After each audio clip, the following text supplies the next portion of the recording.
I don't really want to talk about this, but I'm going to talk about it because I feel like it's personal.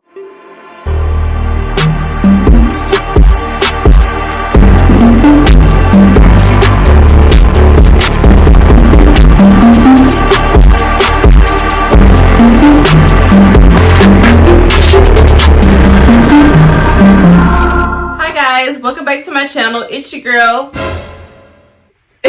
It's your girl Kima Shani, and you about to get little with me. So yes, I'm back again with another talk with you guys. Girls go through a lot sometimes at a very young age, and I haven't been through the worst things, but I can definitely relate to somebody, whoever probably been through stuff like this.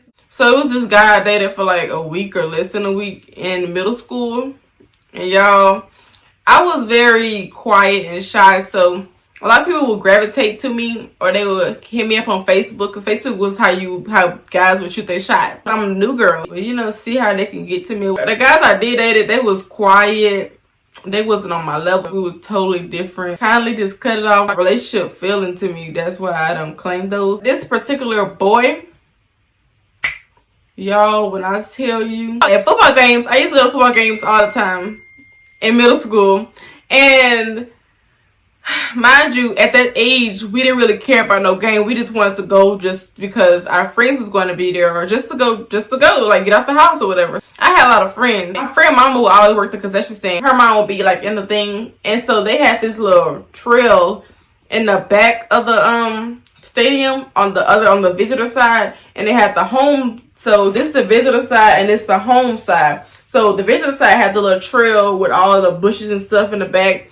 And like a lot of people had the S word in that trail. Like cars and stuff can go through there, but it's like really dark, so you can't see nothing. And then it's like woods, basically woods back there, and it's like a thing of woods right there. And then the school, it's lit a little bit, but once you hit that trail, it's pitch black. Like you can barely see. That's why everybody used to always go down there with their flashlights, or if you did go down there, like you have to really be careful. But somebody always had their flashlight on, and it would have like a little light coming from the street lights or whatever. I was going with him, mind you, he looked like a pit bull, and I don't even talk about nobody, but that's what everybody called him in school, was pit bull. I didn't care. I didn't really care about the looks. It's just that I wanted somebody to be there, so I wanted to see how it was. A little lovey-dovey type of stuff, cause yeah. But so he sees me at this game one time. I leave my friend, mind you, I'm walking with a group of friends, and he like, what's up, whatever. We gave each other a hug. He was a little controlling, but he wasn't like snatch me up type of thing I'm about to talk about to y'all about now. But he was just weird. Like he wasn't weird, but he was just like, you better do what I say or else. Like I was real quiet, and I was super nice at the time. Mind you, I had people walk all over me and use me, but I still had a mind of my own, because I was taught to have a mind of my own. I wasn't closed in. I didn't know what to say or how to react to people like that, so I kind of let things go too far. He tells me, like, come here, we finna walk together. I'm like, okay. So I leave my friend. Mind you, my mama and her mama always said we need to be together, walk together, but I guess we didn't care that day, because I think she went with her friends, and I think she had a boyfriend at the time too. I'm not really sure about that. I just remember what happened with me. Her another boy had went towards the trail with us too, but they was like walking ahead of us or behind us. I don't think we were holding hands. I think we was like real close. This boy takes me to the trail, and I'm like not thinking nothing of it, because we used to just walk through the trail like it ain't nothing. We just walked around. Like, a lot of people just walked around for football games. And when I was a cheerleader, I don't really remember seeing people walk around. I don't really want to talk about this, but I'm going to talk about it because I feel like it's personal. So he goes, takes me in the trail. I ain't think nothing of it, because everybody walked through the trail. Like, it's so many people who go back and forth in the trail. So this boy takes me to the darkest spot in the little trail part. He takes me towards the right. The right was where it was really, really dark. It was like you go all the way up in there. You ain't no telling what's gonna come out. Like scared, like, we ain't finna go down. I'm jerking from him, like, Like that point, I was not finna be nice. And I hear my other friend with this other boy too, and he's trying to take her back there too. But he was trying to take her down another trail. This boy grabs me. I don't even know what kind of pants I had on. It probably wasn't no jeans. I usually used to wear jeans. I don't think I wore jeans, because he wouldn't have been able to almost had my pants down in the woods, y'all. Had I not pulled my pants up, my stuff would have been out, like. But even though it was dark, like, you never know who else walking through them trails. Like, sir, you trying to rape me? You trying to take my virginity? Like, what is you doing, sir? Didn't even ask me for consent. I was so mad. I heard him put my pants up, and I heard him and walked off because he had me messed up. I heard my friend in there. She was telling the boy in there, like, what you doing, boy? He wasn't my type at all. It was just to be in a relationship. I feel like we was just friends.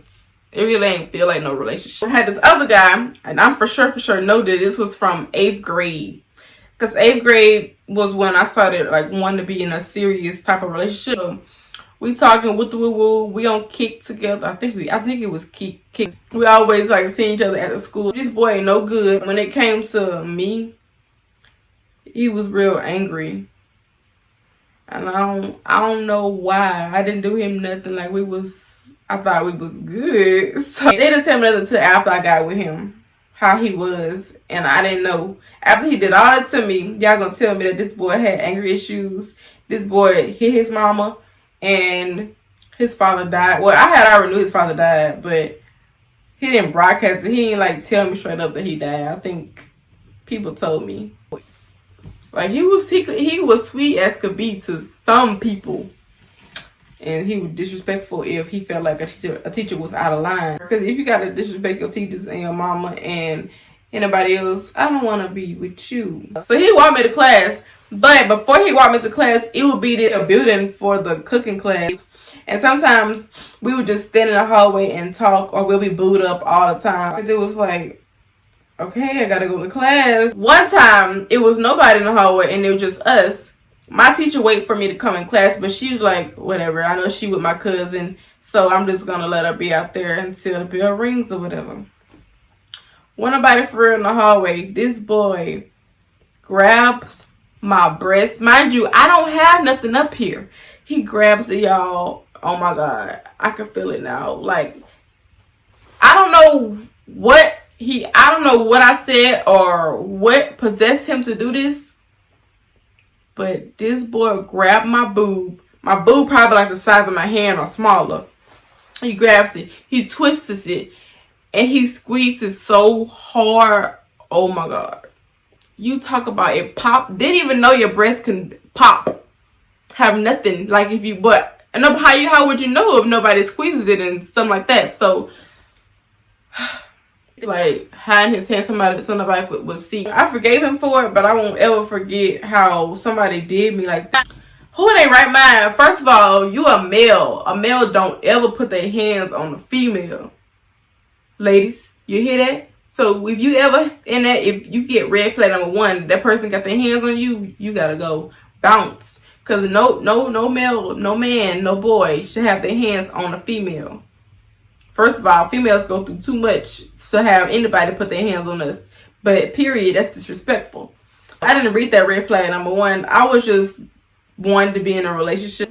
I think I was blinded by how cute he was. I didn't really call it abuse. I just called it like he got issues and I can't do nothing about it type of thing. I would be mad, but then I would get over it because he was bipolar.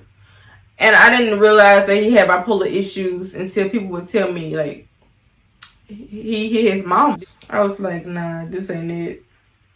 Like, I broke up with him and got back together, broke up with him, got back together. So we was off and on all the time. Like, I tried to tell him, like, boy, you need to stop doing it. Like, that hurt. What? But I didn't speak up as much. I was like, ow, like, why are you doing it? That type of thing. So one time he pushed me on the locker and it hurted a little bit. And he, like, had his arms on my neck. But I don't know if he thought that I thought he was playing or if that's what he was coming off as. But it was like type of thing, like he'll make those faces like he's in control. I never felt like I was stuck though. I liked him and I knew something was wrong with him. Like, it wasn't me, it was something in him. Like, demons is a real thing and I don't know his history, I don't know his past, I don't know what he's been through, All I know is his father passed away. Like, he would come to school with like almost the same type of clothes on. It wouldn't be dirty, nothing. It would just like, I felt I can tell that he didn't really have many clothes, y'all. But some people like that stuff rough, and I guess he thought I liked it, but no, I don't. Choked me in the hallway on the wall. Now you got people walking back and forth, people looking at us like we crazy, and he's like real deal hurt me, and I'm like, boy, get off me. And then I think my teacher had to tell him to get off me before. Like, he got mad easily. He was soft, but he was like controlling, very angry, bipolar. So I can see potential in people. I didn't really think there was a bad thing until I look on things now. And I realize I put up with that for that long. Wow. I should have reevaluated my situation. I should have got out of that. But that's my story. One time I made him so mad that he threatened to shoot my house up. Mind you, I'm in this house by myself. It's just me and my mama living here. And I would check the house, I would check through the window and make sure that he wasn't crazy enough to do that. Because that boy he showed me that he was crazy. But he didn't do nothing though. He wasn't that crazy. You know how guys really need that father in their life? And sometimes it affects them in a bad way. And I think they said his dad was in a house fire before class one time. He had hurt me so bad that I was like so mad I couldn't really focus in class. And in that class we didn't really do much. So I was cool with it. I was able to talk to my friend who was in class. Thankfully, she was in that class because she was the only person I talked to in that class. I know that right now, in the present, he's been like coming back constantly, hitting me up, trying to get a message out of me. Now, I did text him back one time when he said, keep doing you, good luck or something on your journey or something like that.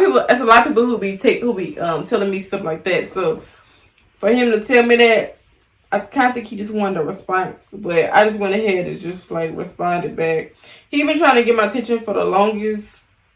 One time he came back after he was with this girl who I used to call my friend.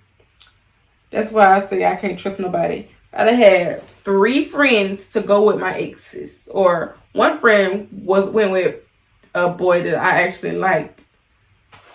So they will stab you in your back. And just because you're nice or whatever, they're going to take that for weakness. So one time he went with that girl. He was telling me how he wanted to get back with me. He missed me. He want to work it out. He want to do better. He apologized for what he did to me before. I don't know if you're talking about that. This abusive part, I don't know. I think it's the cheating part that he was apologizing for. Because I don't think he ever apologized for putting his hands on me. Moral of the story, if you know that person is no good, or you have a feeling that it's not in your right place to be with that person, or that person to still want you around or whatever, you gotta know when it's the right time to leave, get out of that situation, because it could only get worse. And they're gonna do what you allow them to do. And that would happen with all of my relationships. I allowed them to do something for one time and addressed it, and they go and do it again. They didn't respect my decision, or they didn't respect any of that. So I just had to get out of it. And I pray, I thank God that it didn't get too bad where I was having bruises and stuff on me. Like, it wasn't like deep like that. It was just the fact that he had his hands on me when he wasn't supposed to. But yeah, guys, that's all I have for you guys today. Hope you guys learned something about me. And I hope you guys enjoyed this video. Like and comment and subscribe for more videos like this. I'm basically coming back at it with the videos. Y'all gonna know my whole life story because I'm about to put it out there. I'm about to tell y'all, so make sure y'all go ahead and leave me something down there which y'all want to know about, something else in these talks, girl talks, hauls, whatever you want to see. Comment down below for me, and I would be glad to do it. I love YouTube, and I'm doing this because it's a part of me. It's part of content, and I gotta give y'all what y'all want to see or hear about. You know what I mean? So I will see you guys in my next video. Deuces.